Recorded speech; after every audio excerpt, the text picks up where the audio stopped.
अमरीश, एक सवाल आपसे पूछना चाहूँगा।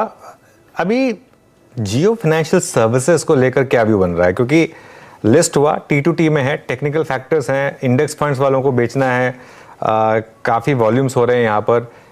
यहाँ आपने कोई स्टडी किया है क्या अमरीश? No, इनफैक्ट जियो फाइनेंशियल में जो भी वैल्यूएशन बन रहा है, it is basically looking at I mean how the business will be after 3 to 4 years, क्योंकि अभी देखें तो ज्यादा कुछ है ही नहीं। पर जो एक्सपेक्टेड है from Jio Financial that they will be the disruptors in the financial market. जो बजाज फाइनेंस ने किया था लास्ट 10 साल में, I think we should see that from Jio Financial over the next 4 to 5 years, क्योंकि उनके पास जो भी इंग्रेडिएंट जरूरत है सब कुछ है, right from deep pockets to excellent promoters, plus they have the data, I mean they have the technology, और I mean the sort of reach, क्योंकि जो जियो टेलीकॉम से रीच मिल रहा है उनको, जो रिटेल से उनको रीच मिल रहा है, आई थिंक दैट्स सुपर्ब। तो मुझे लगता है कि I mean the other NBFCs का valuation I think will get affected because of Jio Financial, and I will not be surprised कि ये एक शायद मल्टी बैगर भी बन सकता है if you talking of the next 4 to 5 years। 4 to 5 years में मल्टी बैगर हो सकता है। गुरमीत जी, मल्टी बैगर जियो फाइनेंस?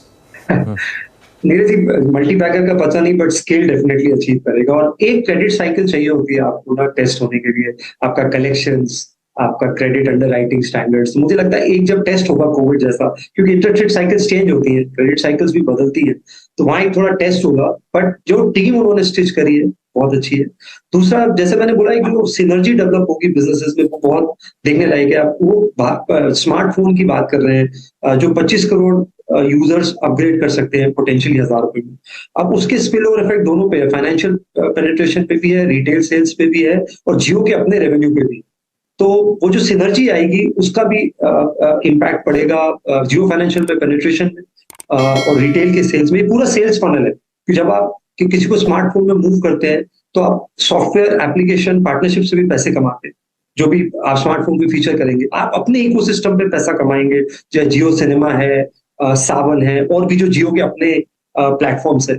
तो मुझे लगता है हमें इस बिजनेस को थोड़ा सा और डेप्थ में जाके एक सेल्स फनल की तरह देखना पड़ेगा कि कितने बिजनेस उससे बेनिफिट होंगे। और मेरी नजर, क्योंकि अनुज ने रिलायंस के शेयर की भी बात करी जियो फाइनेंस के साथ, वो एक ट्रिगर और जो होगा वो जियो का रेवेन्यू होगा। जो उन्होंने नंबर की बात करी 1,19,000 करोड़ की, वो नंबर कैसे कैसे उसका फनल बढ़ता जाएगा, क्योंकि हम वायरलेस की भी बात कर रहे हैं ब्रॉडबैंड में, कैसे लास्ट माइल कनेक्टिविटी बढ़ाएंगे। 15,000 कनेक्शन से कह रहे हैं 1.5 लाख कनेक्शन करेंगे पर डे। तो ये सेल्स फनल पे भी मेरा थोड़ा सा फोकस रहेगा, और उसके बेनिफिट क्या होंगे बाकी बिजनेसेस।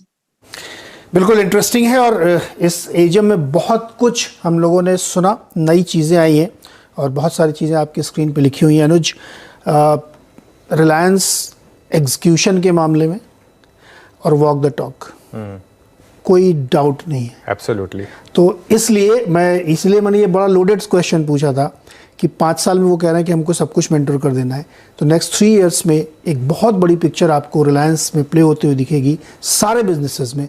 और विद इन मतलब 3 साल से बहुत आगे समय ले रहा हूँ मैं, मुझे लगता है नेक्स्ट 1 year में आपको ये दोनों कंपनियां अलग से लिस्ट होती हुई दिखेंगी, जियो और रिटेल। बिल्कुल, रोड मैप बहुत क्लियर है एकदम, और एकदम जैसा आपने कहा। और Reliance believes in doing things grand. जो मुंबई में रहते हैं उन्हें बीके से जाकर ये देखना चाहिए एक्चुअली, समझ में आ जाएगा कि हम क्या बात कहने की कोशिश कर रहे हैं।